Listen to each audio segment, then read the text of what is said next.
ಬೇಕೇ ಬೇಕು, ಕೊಡಲೇಬೇಕು, ಕೊಡಲೇಬೇಕು, ಸಚಿವ ಸ್ಥಾನ ಕೊಡಲೇಬೇಕು, ಕೊಡಲೇಬೇಕು, ಕೊಡಲೇಬೇಕು, ಸಚಿವ ಸ್ಥಾನ ಕೊಡಲೇಬೇಕು,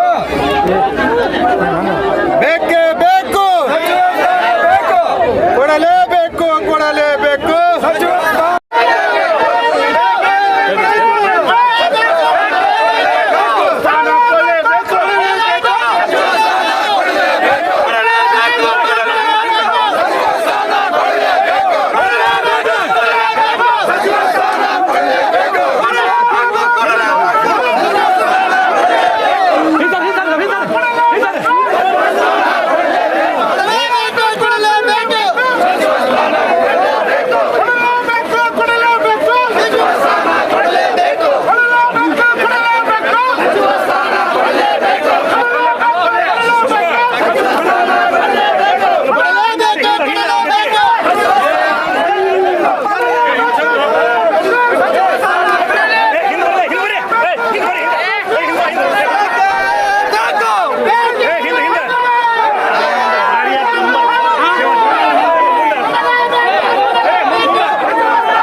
ಸನ್ಮಾನ್ಯ ಡಿ.ಕೆ. ಶಿವಕುಮಾರ್ ಅವರ ಸಚಿವ ಸಂಪುಟದಲ್ಲಿ ಸಚಿವ ಸ್ಥಾನ ಕೊಡಬೇಕು ಅಂತಕ್ಕಂಥ ಹಕ್ಕೊತ್ತಾಯದ ಈ ರ್ಯಾಲಿಯಲ್ಲಿ ಮತ್ತು ಈ ಸಭೆಯಲ್ಲಿ ಉಪಸ್ಥಿತರಿರ್ತಕ್ಕಂಥ ಎಲ್ಲ ಕಾಂಗ್ರೆಸ್ ಪಕ್ಷದ ಮುಖಂಡರಿಗೆ ನಾನು ಧನ್ಯವಾದ ಸಲ್ಲಿಸಿ, ಅದೇ ರೀತಿಯಾಗಿ ವಿಜಯಾನಂದ ಕಾಶಪ್ಪನವರ ಅಭಿಮಾನಿಗಳಾಗಿ ತಾವೇನು ಬಂದಿರಿ, ಬಿಸಿಲಲ್ಲಿ ಕೂಡ ಕಾಯ್ತಾ ಇದ್ದೀರಿ, ತಮಗೂ ಕೂಡ ಧನ್ಯವಾದ ಸಲ್ಲಿಸಿ, ವಿಜಯಾನಂದ ಕಾಶಪ್ಪನವರಿಗೆ ಯಾಕೆ ಮಂತ್ರಿ ಸ್ಥಾನವನ್ನು ಕೊಡಬೇಕು ಅಂತಕ್ಕಂಥ ವಿಚಾರವನ್ನ ನಾನು ಹೇಳಿಕ್ಕೆ ಇಚ್ಛೆ ಪಡ್ತೇನೆ.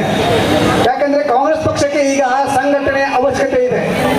ಕಾಂಗ್ರೆಸ್ ಪಕ್ಷ ಯಾಕಂದ್ರೆ ದೇಶದಲ್ಲಿ ಒಂದು ವ್ಯವಸ್ಥೆ ನಡೀತಾ ಇದೆ, ಗಟ್ಟಿಯಾದಂತ ಒಂದು ಸಂಘಟನೆ ಮಾಡಬೇಕು ಅಂತ ಹೇಳಿದ್ರೆ ಸನ್ಮಾನ್ಯ ವಿಜಯಾನಂದ ಕಾಶಪ್ಪನವರು ಜಿಲ್ಲೆಗೆ ಅತ್ಯಂತ ಸುಧಾರ್ಯ ವ್ಯಕ್ತಿ ಅಂತ ಹೇಳಿ ನಾನು ಭಾವಿಸಿದ್ದೇನೆ. ಯಾಕೆ ಅಂತ ಹೇಳಿದ್ರೆ 2019ರಲ್ಲಿ ಒಂದು ಘಟನೆ ಆಯ್ತು. ಏನು ಅಂತ ಹೇಳಿದ್ರೆ CAA ಮತ್ತು NRC ಅಂತಕ್ಕಂಥ ಒಂದು ಏನು ಈ ದೇಶವನ್ನು ಇಬ್ಬಾಗ ಮಾಡತಕ್ಕಂಥ ಒಂದು ಕಾನೂನನ್ನ ಕೇಂದ್ರ ಸರ್ಕಾರ ತಂದಿತ್ತು. ಆ ಕೇಂದ್ರ ಸರ್ಕಾರ ಆ ಕಾನೂನನ್ನು ತಂದಾಗ ಇದು ಇಡೀ ದೇಶದ ಸಂವಿಧಾನವನ್ನ ನಾಶ ಮಾಡ್ತದೆ, ಸರ್ವನಾಶ ಮಾಡ್ತದೆ ಅಂತಕ್ಕಂಥ ಚಿಂತನೆಯನ್ನು ಒಳಗೊಂಡಂತ ಸನ್ಮಾನ್ಯ ವಿಜಯಾನಂದ ಕಾಶಪ್ಪನವರು ಇಡೀ ರಾಜ್ಯದಲ್ಲಿ ಏನಾದ್ರೂ ಒಬ್ರು ರಾಜಕಾರಣಿಗಳು, ಒಂದು ಪಕ್ಷದ ಮುಖಂಡರು ಆ ಹೋರಾಟದಲ್ಲಿ ಭಾಗಿಯಾಗ್ತಾರೆ ಅಂತ ಹೇಳಿದ್ರೆ ಅದು ವಿಜಯಾನಂದ ಕಾಶಪ್ಪನವರು ಏಕೈಕ ವ್ಯಕ್ತಿ ಅಂತ ಹೇಳಿ ನಾನು ಹೇಳಿಕೆ ಬಯಸ್ತೇನೆ. ಯಾಕಂತ ಹೇಳಿದ್ರೆ ಸನ್ಮಾನ್ಯ ವಿಜಯಾನಂದ ಕಾಶಪ್ಪನವ್ರ ಜೊತೆ ನಾನು ಹಗಲಿರುಳು ಅವ್ರ ಹೆಜ್ಜೆಯಾಗಿ ನಾನು ಕೂಡ ಹೋರಾಟದಲ್ಲಿ ಪಾಲ್ಗೊಂಡಿದ್ದೆ. ನಮ್ಮ ಜಬ್ಬರ್ ಕಲಬುರ್ಗಿ ಅವರು, ಅದೇ ರೀತಿಯಾಗಿ ಸರ್ಕಾವತ್ ಅವರು, ಅದೇ ರೀತಿಯಾಗಿ ನಮ್ಮ ಚಂದ್ರಶೇಖರ್ ರಾಠೋಡ್ ಅವರು, ನಮ್ಮ ಗೋವಿಂದ ಬಳ್ಳಾರಿ ಅವರು, ನಾವೆಲ್ಲರೂ ಕೂಡ ಬಿಜಾಪುರವರೆಗೂ ಕೂಡ ಪಾದಯಾತ್ರೆ ಮಾಡಿದ್ದೀವಿ. ಯಾಕೆ ಈ ಸಂದರ್ಭದಲ್ಲಿ ಈ ಮಾತನ್ನು ಹೇಳಿಕೆ ಇಚ್ಛೆ ಪಡ್ತೇನೆ ಅಂತ ಹೇಳಿದ್ರೆ, ಕಾಂಗ್ರೆಸ್ ಪಕ್ಷ ಅಥವಾ ಈ ಸಂವಿಧಾನ ಏನಾದ್ರೂ ಸಂಕಷ್ಟದಲ್ಲಿದೆ ಅಂತ ಹೇಳಿದ್ರೆ ಅದಕ್ಕೆ ವಿಜಯಾನಂದ ಕಾಶಪ್ಪನವರು ಎಂದೂ ಕೂಡ ನಿಂತ್ಕೊಂಡು ನೋಡಿದವರಲ್ಲ. ಹಾಗಾಗಿ ವಿಜಯಾನಂದ ಕಾಶಪ್ಪನವರು ಅತ್ಯಂತ ಹರ್ವ ವ್ಯಕ್ತಿ. ಈ ಜಿಲ್ಲೆಯಲ್ಲಿ ಯುವಕರ ಕಣ್ಮಣಿ, ರಾಜ್ಯದಲ್ಲಿ ಯುವಕರ ಕಣ್ಮಣಿಯಾಗಿ ಕೆಲಸ ಮಾಡಲಿಕ್ಕೆ ಅವರು ಮುಂದಾಗಿ ಕೆಲಸ ಮಾಡಲಿಕ್ಕೆ ಅವರು ಸನ್ನದ್ಧರಾಗಿದ್ದಾರೆ. ಯಾಕಂದ್ರೆ ಸನ್ಮಾನ್ಯ ವಿಜಯಾನಂದ ಕಾಶಪ್ಪನವರು ನಾನು ನೋಡಿದ್ದೇನೆ, ಒಂದು ಫೋನ್ ಮಾಡಿದ್ರೆ ಸಾಕು, ರಾತ್ರಿ 11 ಆಗಿರ್ಲಿ 12 ಗಂಟೆ ಆಗಿರ್ಲಿ, ಅದಕ್ಕೆ ಮತ್ತೆ ನಿಮ್ಮ ಪ್ರತಿಕ್ರಿಯೆ ಮಾಡಿ ನಿಮ್ಮ ಸಮಸ್ಯೆಯನ್ನು ಆಲಿಸುವಂತ ಒಬ್ಬ ಸರಳ ವ್ಯಕ್ತಿ. ಹಾಗಾಗಿ ವಿಜಯಾನಂದ ಕಾಶಪ್ಪನವರನ್ನ ಸಂಘಟನೆಗೋಸ್ಕರ, ಕಾಂಗ್ರೆಸ್ ಪಕ್ಷದ ಸಂಘಟನೆಗೋಸ್ಕರ, ಕಾಂಗ್ರೆಸ್ ಪಕ್ಷದ ಅಭಿವೃದ್ಧಿಗೋಸ್ಕರ, ಕಾಂಗ್ರೆಸ್ ಪಕ್ಷ ಬಲಾಢ್ಯ ಆಗಬೇಕು ಅಂತ ಹೇಳಿದ್ರೆ, ಬರುವ 2028 ಚುನಾವಣೆಯಲ್ಲಿ ಮತ್ತೆ ಕಾಂಗ್ರೆಸ್ ಪಕ್ಷ ಅಧಿಕಾರಕ್ಕೆ ಬರಬೇಕು ಅಂತ ಹೇಳಿದ್ರೆ, ಜಿಲ್ಲೆಯಲ್ಲಿ 7 ವಿಧಾನಸಭೆಯಲ್ಲಿ ಮತ್ತೆ ಕಾಂಗ್ರೆಸ್ ಪಕ್ಷ ಗೆಲ್ಲಬೇಕು ಅಂತ ಹೇಳಿದ್ರೆ ವಿಜಯಾನಂದ ಕಾಶಪ್ಪನವರನ್ನ ಮತ್ತೊಮ್ಮೆ ನೀವು ಈ ರಾಜ್ಯದ ಸಚಿವರನ್ನಾಗಿ ನಾವು ನೋಡಬೇಕು ಅಂತ ಹೇಳಿ ಆಸೆ ಪಟ್ಟಿದ್ದೇವೆ.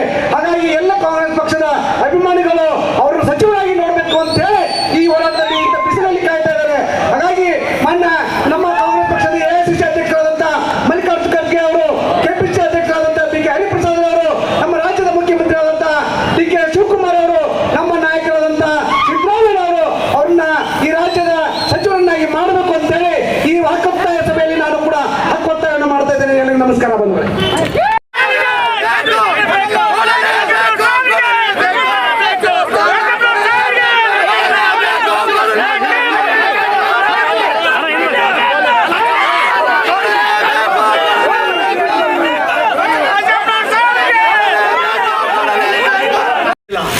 ಇನ್ನು ಎಲ್ಲರೂ ಮಾತಾಡಿದ್ದಾರೆ. ನಮ್ಮ ಚಂದ್ರಶೇಖರ್ ರಾಠೋಡ್ ಇರ್ಬೋದು, ಹಾಗೂ ಬದ್ದೂರ್ ಅವರು ಇರ್ಬೋದು, ಹಾಗೂ ನಮ್ಮ ಚರಂತಿ ಮಠ ಅವರು ಇರ್ಬೋದು, ಅನಿಲ್ ಅವರು ಇರ್ಬೋದು, ಹಲವಾರು ಮುಖಂಡರು ಜಿಲ್ಲೆಯಿಂದ ನಮ್ಮ ಮಣೂರು ತಾಲೂಕು ಒಳಸೇರಿಸಿ ಎಲ್ಲರೂ ಮಾತಾಡಿದ್ದಾರೆ.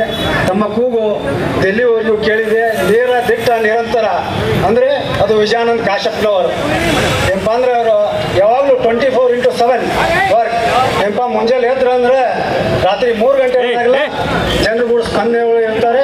ಈ ಮುಖಾಂತರ ತಮ್ಮ ಕೂಗು ಡೆಲ್ಲಿವರೆಗೂ ಕೇಳಿದೆ.